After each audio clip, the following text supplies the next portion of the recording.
for Ukraine or Ukraine.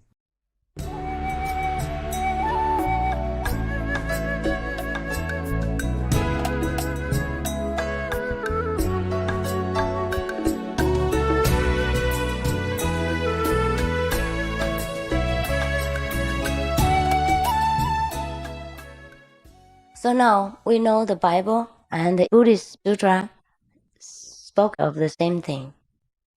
So the only remaining question is how to find this self-nature or this word or this God. So to know God is to know this word. We come back to the conclusion because the word was God and everything was made by it. And then God made man in his own image. So we come from this word or this God. Actually, the word, if the word was God, now we do some intellectual wrestling just for the sake of fun. Now, if the Bible says the word was God or the word is with God and then the word was God, then why didn't he just simply say, in the beginning was the word? Or the word was God, or in the beginning was God. Isn't that more simple? Why does he have to say, in the beginning was the word, and then the word was with God, and then come back and then the word was God? Why didn't he say the word was God, or in the beginning was the word? Forget about God, or if there is God, then forget about the word.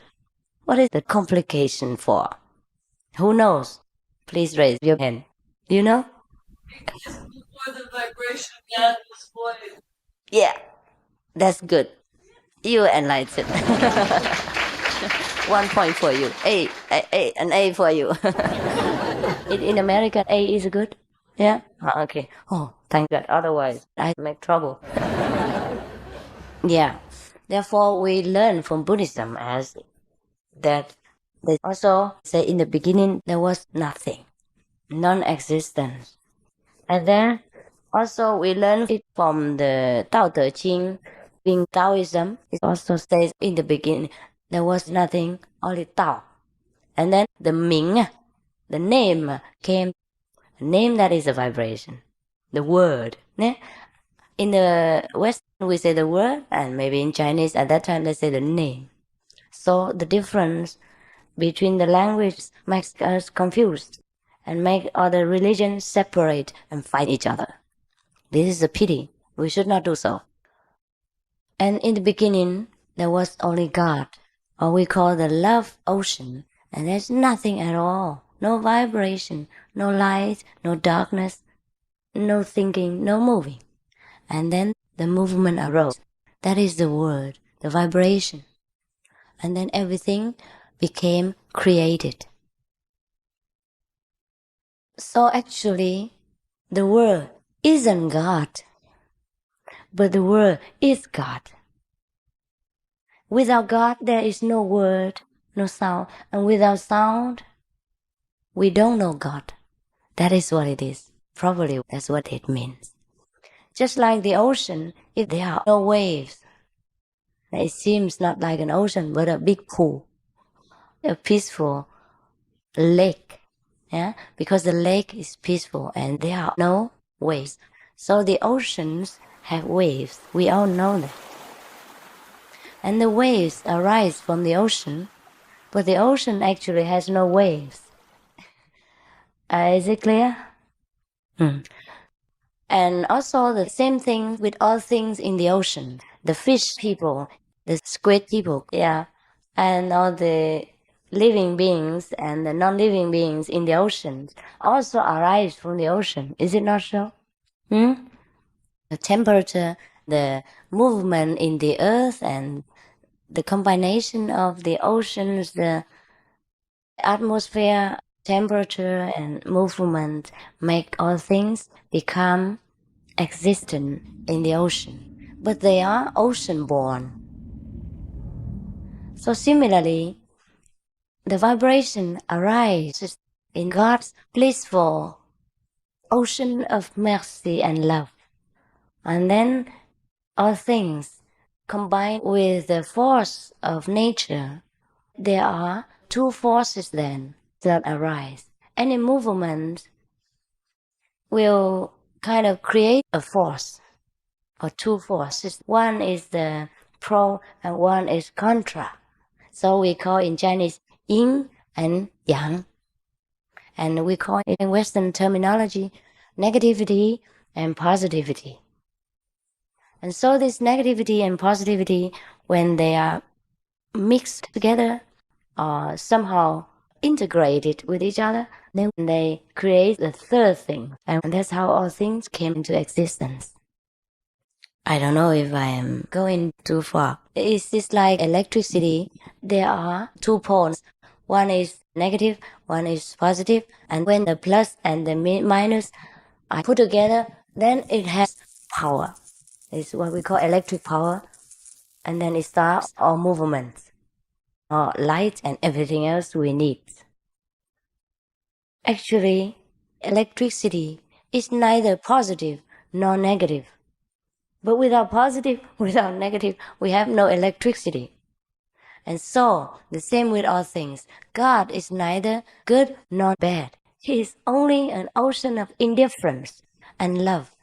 He knows no hatred. He knows no dirty and no bad and no sins. Therefore, we call him the ocean of love and mercy. He discriminates not between the bad and the good, the beauty and the ugly. So we call him the ocean of love. But the ocean of love may be difficult for us to understand. Therefore, this vibration arose, and then the negative and the positive. Then so we have time to compare. And then we begin to understand what is good, what is bad, what is wisdom, what is ignorance then.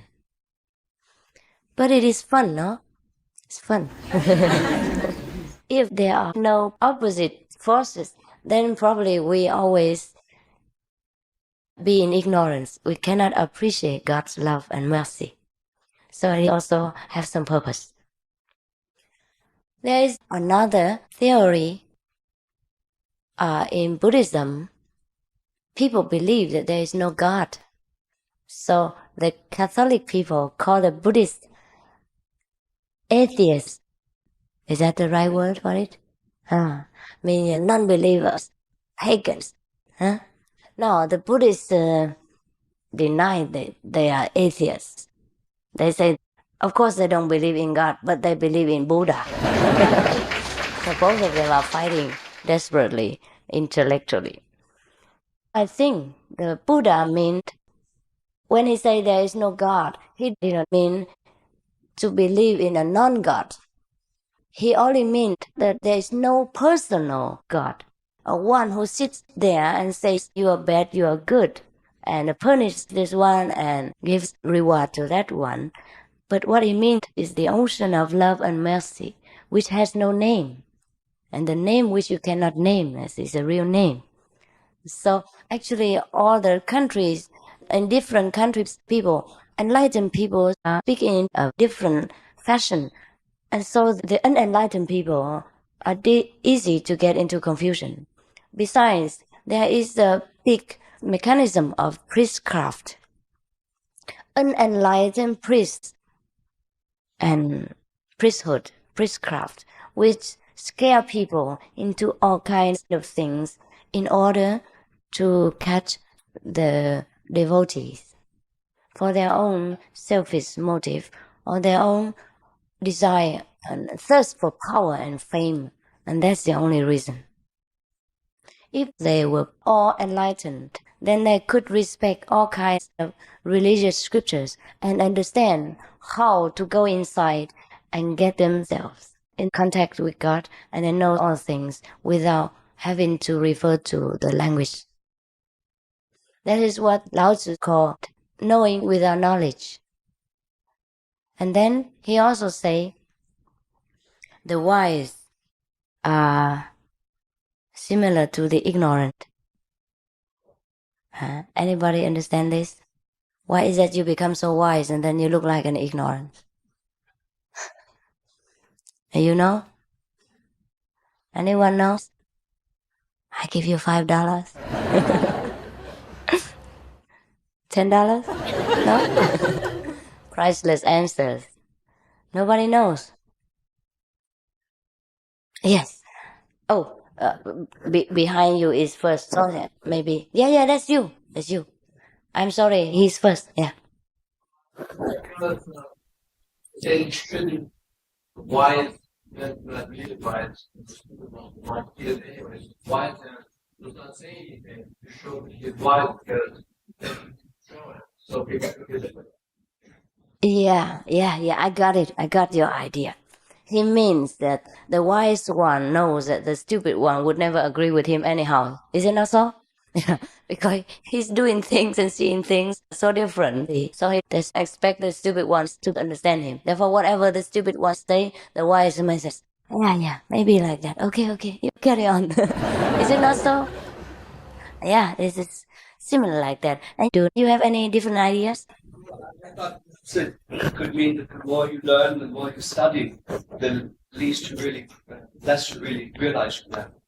And it can appear very good now because you don't make comments Oh, without any depth. yeah, that's it. That is also true. He says the more one learns, the more one realizes how ignorant one is. And so one stops chatting and then stop making comments and making discussion. Yeah, one becomes more humble. That's right. So it looks like one learns more and becomes more stupid, and more ignorant, more humble. But actually, I think he means we more humble. That is the more correct word. Yes. Actually, the more one learns, the more humble one becomes. Because one realizes that everyone has God's nature, has the Buddha's wisdom, and one can learn from each and every one of our neighbors. And one can respect and love each and every one of the human beings encountered on the street. So one becomes actually more humble. Maybe Lao Tzu means one becomes more humble. That's what it means. Yeah, I do agree with you both. So I think later you'll get $10 from me. Oh, you have to do it for free. You cannot always wait for the prize. But anyhow, I have said it, so you get it. Yeah, this is good.